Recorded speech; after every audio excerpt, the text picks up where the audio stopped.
Hamdan wa syukran lillah, nahmaduhu wa nasta'inuhu wa nastaghfiruh, wa na'udzu billahi min syururi anfusina wa min sayyiati a'malina.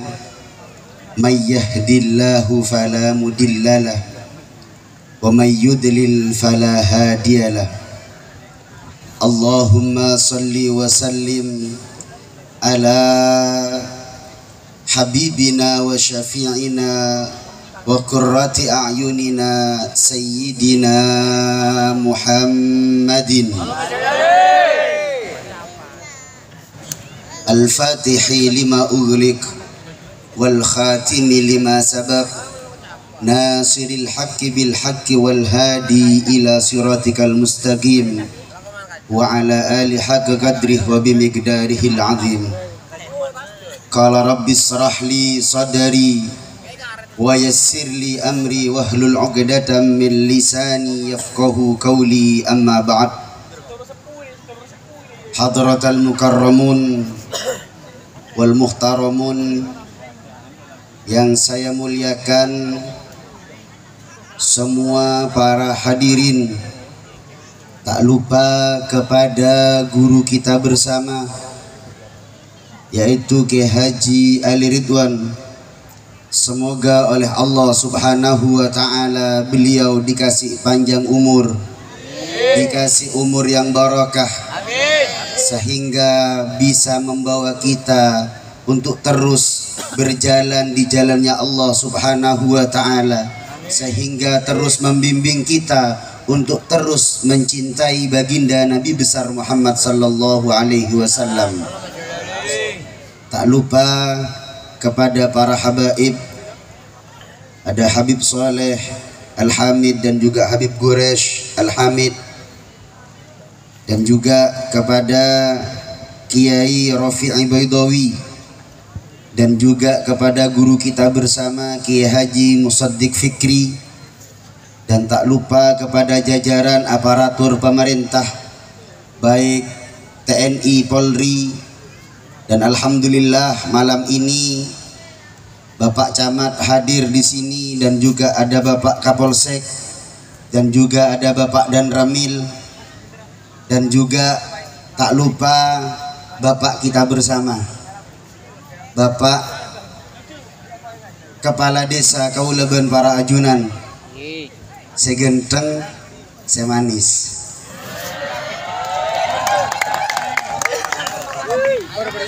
Kulo sanjung saniki, iya alam maben gula, karena nangke darmas mangkin. Mau diberi enten, semakin segenteng, semanis. Mun sambian terotan termah, odi eti samundur kak dinto, lanjutkan Pak Tenggi. Lanjutkan Pak Tenggi.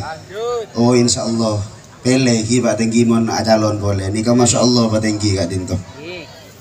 Dan tak lupa kepada semua para panitia, mulai dari ketua sampai jajaran yang paling bawah, dan tak lupa kepada garda terdepan kita, yaitu bapak-bapak Banser yang alhamdulillah selalu menjaga kiai-kiai kita bersama. Alhamdulillah di malam ini para hadirin, kulo kalih panjenengan sedoyo dikasih nikmat oleh Allah Subhanahu wa Ta'ala untuk duduk bersama di tempat yang barakah ini. Duduknya kita di tempat yang berbarakah ini adalah minan atau nikmat yang Allah berikan terhadap kita bersama. Karena apa para hadirin, nopo kok ini adalah nikmat dari Allah Subhanahu wa Ta'ala, yang mana nikmat ini tidak akan pernah kita rasakan di luar acara-acara yang seperti ini. Ini bukti bahwasanya nikmat Allah Subhanahu wa Ta'ala di tempat kita duduk, di tempat majlisan seperti ini adalah nikmat yang tidak bisa ditukar dengan apapun. Mungkin kalau masih di dunia kula kali panjenengan sedoyo, ketika nikmat duduk dengan para kiai, kita duduk nikmat membaca solawat kepada baginda Nabi besar Muhammad sallallahu alaihi wasallam, ini mungkin masih di dunia masih bisa ditukar dengan apapun. Tapi ketika kita nanti sudah berada di alam akhirat, maka nikmat ini tidak akan pernah kita rasakan. Nikmat seperti ini tidak akan kita pernah temukan nikmat-nikmat selain nikmat yang seperti ini di akhirat. Ini nikmat para hadirin. Kita duduk bersama, kita bermunajat kepada Allah Subhanahu wa taala. Lebih-lebih kita bermunajat, kita bersolawat untuk kemakmuran desa kita bersama, untuk kebaikan desa kita bersama. Kula engak, kula niki emot, kula niki engak dek kasetong jebuna Allah Subhanahu wa taala ketika Allah memberikan tanda-tanda kepada negeri Sabah. Allah Subhanahu wa taala menakatakan, Allah Subhanahu wa taala berfirman dalam Al-Qur'an, laqad kana fi saba'in ayatun. Allah Subhanahu wa taala dalam Al-Qur'an mengatakan, laqad kana li saba'in fi maskanikum ayah. Daunnya beliau, jannatani an yaminin wa shimalin. Negeri Sabah ini adalah negeri yang sering kita dengar. Ketika kita menginginkan negeri yang baik, pasti kita berdoa semoga negeri atau desa atau apapun menjadi baldatun thayyibatun wa rabbun ghafur. Negeri Sabah ini yang oleh Allah Subhanahu wa taala dikasih gelar baldatun thayyibatun wa rabbun ghafur. Negeri Sabah ini, saya ceritakan dulu, negeri Sabah ini ada di Yaman sana. Negeri Sabah ada di Yaman, yang mana dulu para raja-rajanya dan para pendahulu-pendahulunya adalah di situ ada Ratu Bilqis. Apa gerangan negeri Sabah kadin tonopo kok negeri Sabah ini dikatakan baldatun thayyibatun wa rabbun ghafur? Kenapa negeri Sabah ini mempunyai gelar baldatun thayyibatun wa rabbun ghafur? Karena negeri Sabah ini mempunyai ciri khas. Karena negeri Sabah ini mempunyai tanda-tanda. Yang pertama adalah di negeri Sabah ini ada jannatani. Ada dua kebun-kebun surga. Yang satu ada di sebelah kanannya, yang satu ada di sebelah kirinya. Kalau kita menginginkan negeri kita menjadi negeri yang baldatun thayyibatun wa rabbun ghafur, maka dengan duduk membaca maulid seperti ini adalah ciri-ciri desa atau negeri akan menjadi negeri thayyibat, baldatun thayyibatun wa rabbun ghafur. Karena apa para hadirin? Duduknya kita di sini adalah termasuk surga, taman-taman surga. Duduknya kita untuk membaca zikir, duduknya kita di majelis ilmu yang seperti ini adalah taman-taman surganya Allah Subhanahu wa ta'ala. Makanya kaulo ben para ajunan kulo kale panjenengan sojoyo, kalau pengen negerinya itu menjadi negeri yang baik, maka perbanyaklah acara-acara baik yang seperti ini, mengadakan sholawatan, mengadakan pengajian. Ini adalah ciri-ciri bahwasanya negeri atau desa tersebut akan menjadi baldatun thayyibatun wa rabbun ghafur. Semoga dengan adanya acara yang seperti ini, desa Mundir oleh Allah Subhanahu wa taala dijadikan desa yang baldatun thayyibatun wa rabbun ghafur. Menjadi desa yang loh jinawi, menjadi desa yang penghasilannya, rezekinya melimpah ruah, dan menjadikan dan mempunyai pemimpin yang baik. Amin Allahumma amin. Para hadirin, saya akan meneruskan ceramah saya dulu ketika ada di Mundir sana. Saya pernah mengatakan, menceritakan kepada panjenengan sedoyo bahwasannya ada 3 hal yang mana meskipun 3 hal itu berada terhadap seseorang yang meskipun amalnya itu sedikit, tapi orang tersebut akan mempunyai derajat yang tinggi di sisi Allah Subhanahu wa ta'ala. Dulu pernah saya tekankan, yang pertama adalah orang-orang yang hilim, orang yang sabar. Kemudian sudah pernah saya terangkan juga adalah orang yang rendah diri. Dan juga yang kemarin yang nomor 3 saya terangkan adalah orang-orang yang dermawan. Jadi orang yang sabar, orang yang rendah diri, dan orang yang dermawan, meskipun amalnya itu sedikit, maka oleh Allah Subhanahu wa ta'ala akan diberikan derajat yang sangat tinggi. Dan golongan yang keempat, orang-orang yang oleh Allah Subhanahu wa ta'ala akan diberikan derajat yang sangat tinggi, meskipun orang tersebut, meskipun dia niku amalnya sedikit, adalah orang yang berbudi pekerti yang baik. Orang yang mempunyai akhlak yang baik. Di zaman sekarang, di era zaman sekarang, apalagi kita akan menghadapi pemilihan pileg, pilpres dan selainnya, ini patut kita pegang para hadirin. Karena apa? Kalau kita tidak mempunyai akhlak yang baik, kalau kita tidak mempunyai attitude yang baik, lek kula kale panjenengan menghilangkan akhlakul karimah ini, maka tidak jarang di masa-masa politik yang agak panas ini, terkadang kakak tidak nyopo mbek adike, terkadang orang tua juga tidak mau terhadap anaknya karena berbeda pilihan. Terkadang bojone tidak mau sama suaminya karena beda pilihan. Jangan sampai bedanya pilihan ini merusak akhlak kita para hadirin.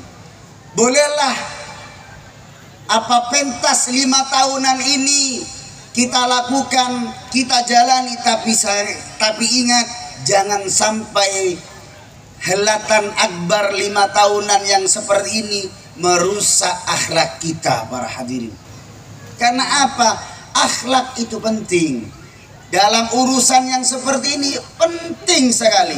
Dalam urusan rumah tangga, urusan apapun, dalam kepemerintahan pun, akhlak ini sangat penting. Karena apa? Ketika pemerintahan atasan sudah menghilangkan akhlaknya, maka atasan akan semena-mena terhadap bawahannya. Kadang kalau akhlak ini sudah dihilangkan, kadang orang kaya akan menghilangkan akhlaknya, semena-mena terhadap yang miskin. Atasan semena-mena terhadap bawahan. Kadang Pak Ustadz terbeda semena-mena ya kamu murid. Kalau kita menghilangkan akhlak yang seperti ini, makanya saya pernah membaca ketika sahabat Rasulullah Sallallahu Alaihi Wasallam yang bernama sahabat Anas. Beliau ini beliau pernah menjadi haddamnya Rasulullah Sallallahu Alaihi Wasallam. Jadi ketika itu sahabat Anas bin Malik ini pernah menjadi moncandeng madura kabula, pernah menjadi haddamnya Rasulullah Sallallahu Alaihi Wasallam. Beliau ini mengatakan, saya ini, katanya sahabat Anas bin Malik, saya menjadi haddamnya Rasulullah Sallallahu Alaihi Wasallam tidak tanggung-tanggung, bukan sehari 2 hari atau sebulan 2 bulan, bahkan setahun 2 tahun, tapi beliau menjadi haddamnya Rasulullah as-sarasinin.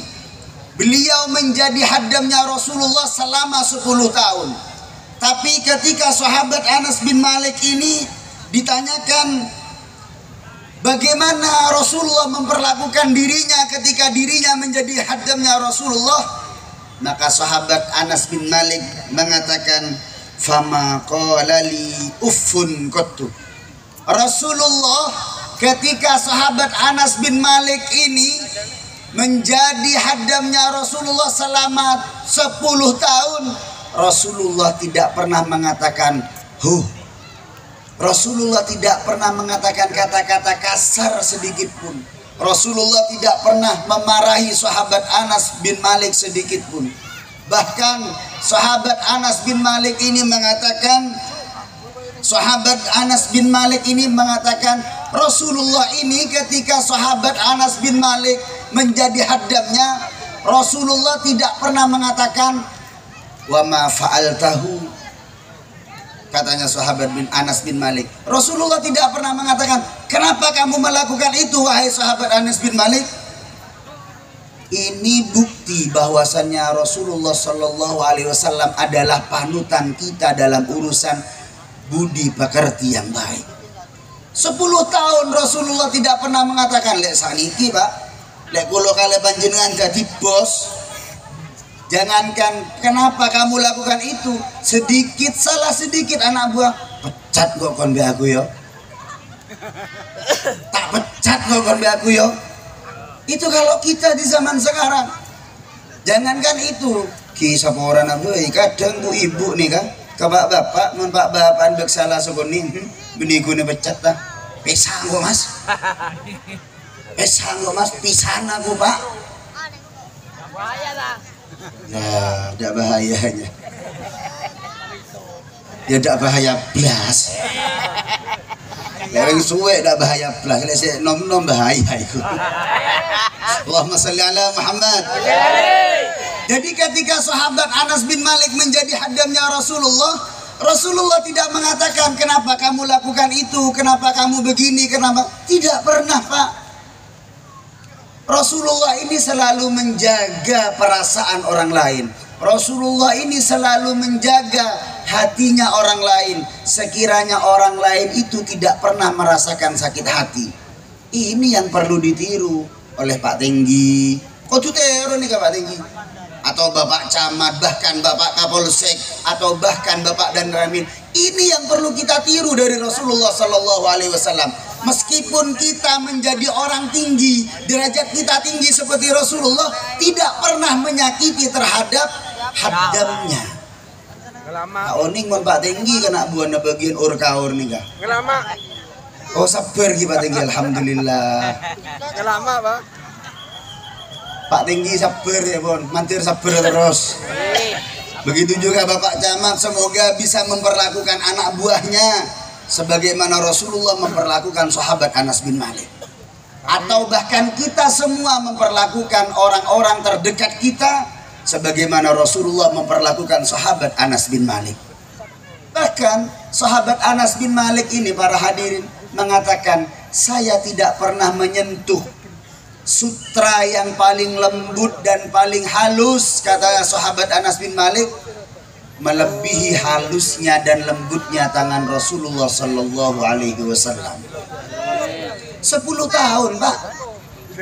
Makanya Rasulullah itu dikatakan bu'ithu liutammima makarimal akhlak. Bahkan dalam hadis yang lain Rasulullah Sallallahu Alaihi Wasallam mengatakan, apakah saya tidak pernah mengabarkan kepada kalian? Apakah saya tidak pernah mengabarkan kepada kalian? Hadis ini diulang-ulang oleh Rasulullah Sallallahu Alaihi Wasallam sampai 3 kali. Takung nangkung Rasulullah naukiti hadis ini sampai 3 kali para hadirin. Apakah saya tidak mengabarkan kepada kalian? Siapa nanti orang yang paling dekat denganku di hari kiamat? Mungkin di hadis-hadis yang lain Rasulullah mengutarakan bahwasanya orang yang paling banyak baca sholawat. Tapi dalam hadis ini khusus Rasulullah mengatakan orang yang paling dekat nanti kepadaku, katanya Rasulullah di hari kiamat adalah ahsanukum khuluqa.